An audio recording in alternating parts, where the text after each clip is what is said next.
Tapi coba kalau kajian ini materi misalkan hijrah, riba, sedikit bisa jadi 5-10 orang, kalau itu pun gratis. Coba kalau bayar, tidak ada yang hadir.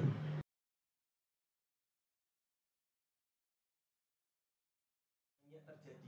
Bukan kita tidak bersyukur, bukan, tapi kenyataannya seringnya terjadi seperti itu adalah ujian buat kita ternyata.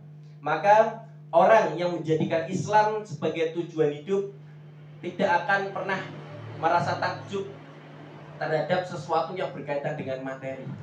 Kalau kita melihat orang-orang di sekitar kita itu banyak sukses ataupun terkait usaha, terkait rumah, terkait pendidikan, itu berupa materi yang mereka suguhkan, kita tidak usah merasa iri, takjub, tidak perlu. Karena sesungguhnya kelebihan materi itu pun juga ujian. Ujian deh. Kira-kira kalau kita punya banyak uang, disuruh puasa, sulit deh. Wah, iso jajan sate kok kan poso. Iya. Tapi kalau udah punya uang, puasa gampang betul.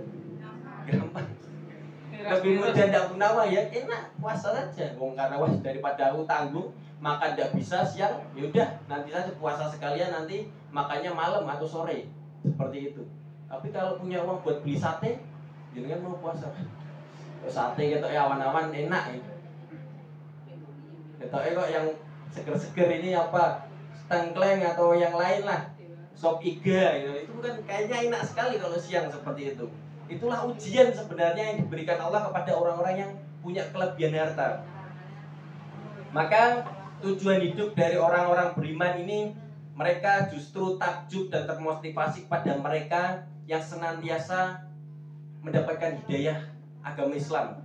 Mereka terenyuh akan kisah-kisah dari para salaf, orang-orang terdahulu, orang-orang soleh terdahulu yang mereka itu kehidupannya sangat luar biasa.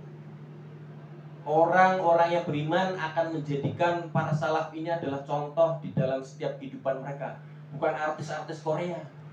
Harusnya kalau Islamnya benar, mereka tidak akan menjadi penggemar artis-artis Korea tersebut. Atau mungkin yang muda kalau kita sekarang itu, kalau saya dulu itu penggemarnya atlet sepak bola, Lionel Messi, Cristiano Ronaldo, David Beckham, dan yang lain-lain itu. Kalau perempuan-perempuan kan biasanya yang ganteng-ganteng gitu. Yang artis-artis siapa itu? Dewi Prima, apa siapa itu? Saya kok agak lupa itu. Nah itu yang sudah tua kan, itu kan era dulu. Itu dulu kan jenengan masih muda. Mesti kan itu yang digemari, maksudnya salah satu contohnya. Saya tidak hafal artis-artis dulu.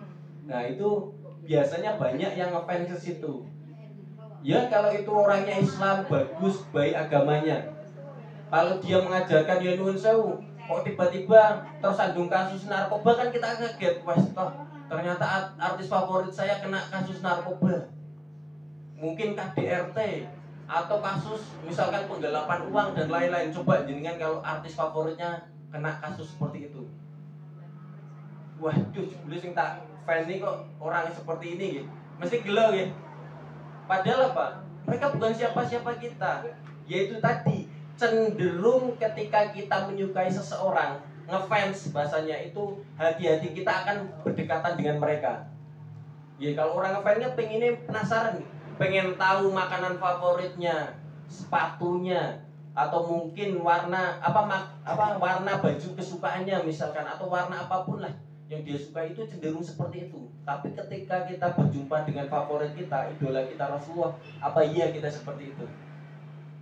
Sudah belum? Mungkin itu yang harusnya menjadi pertanyaan untuk diri kita semua pada saat ini.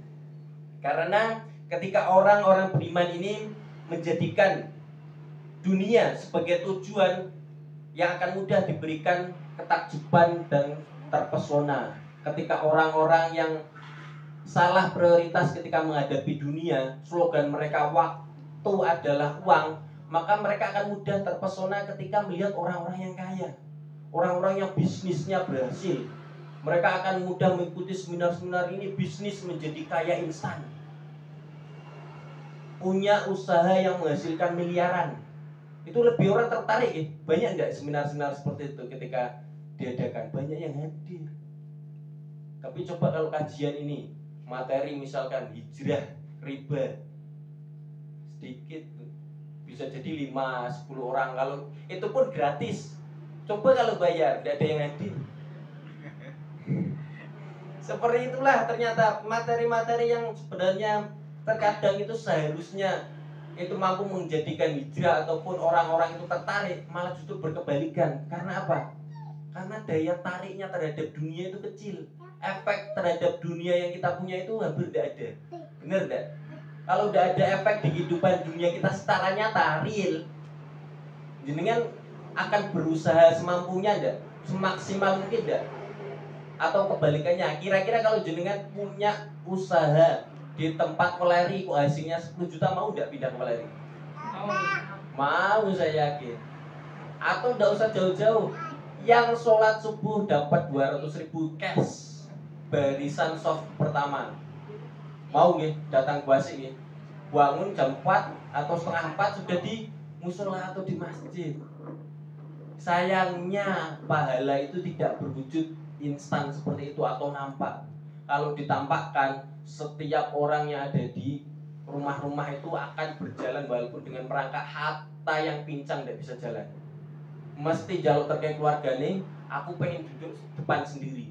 Kalau tahu balasannya seperti itu dari Allah, tapi kan tidak pernah diwujudkan. Allah simpan di mana? Nanti kelak di akhirat itu akan dimunculkan semua yang telah kita lakukan itu. Itu yang sulit, karena iman disitulah yang perlu kita wujudkan sebenarnya. Sementara pada kala itu di zaman Rasulullah ada sesosok ataupun orang kafir Quraisy yang dimana ini adalah sosok yang sangat fenomenal saat itu, Abu Jahal. Abu Jahal ini terkenal gitu, tapi ampun anaknya dinamakan Jahal gitu. Wah, nah ketoknya kok anak dinamakan Jahal, keren itu. Iya. Nanti kalau jenengan tidak tahu, keliru ngertinya Arab, Jahal itu nama baik, jebula Abu Jahal itu sosok yang jahat seperti itu. Jangan sampai jangan keliru seperti itu. Kadang soalnya ada orang yang mencontohkan itu justru nyontohkannya Abu Jahal. Ini kan yang bingung tuh. Sosok yang baik yang perlu diteladani kok contohnya Abu Jahal, kan kita mikirnya bingung. Ya ini apa yang perlu diteladani dari Abu Jahal seperti itu? Nah itu. Soalnya ada ya. Nama aslinya adalah Amru bin Hisham. Beliau ini adalah pemimpin kota Mekah pada kala itu di era Quraisy. Yang di kota Mekah itu ada kelompok parlemen sebenarnya. Kalau kita itu sekarang mungkin pemerintahan, MPR atau DPR seperti itu. Jadi di dalam sistem pemerintahan suku Quraisy waktu itu ada yang namanya DPR atau MPR yang memegang kekuasaan tertinggi. Dan usia mereka itu rata-rata di atas 40 tahun. Minimal 40 tahun. Kenapa kok 40 tahun kira-kira? Masih muda. Kira-kira kok kenapa kok usianya harus 40 tahun? 40 tahun itu usia seseorang yang memiliki pemikiran yang matang. Kalau ditanya soal strategi, bagaimana perkembangan negara ataupun ide-ide yang terkait dengan perancangan suatu daerah, itu mereka bisa matang berpikirnya, tidak guyonan. Kalau anak muda coba 25 tahun gitu, Yunus yang dipikirkan kan beda.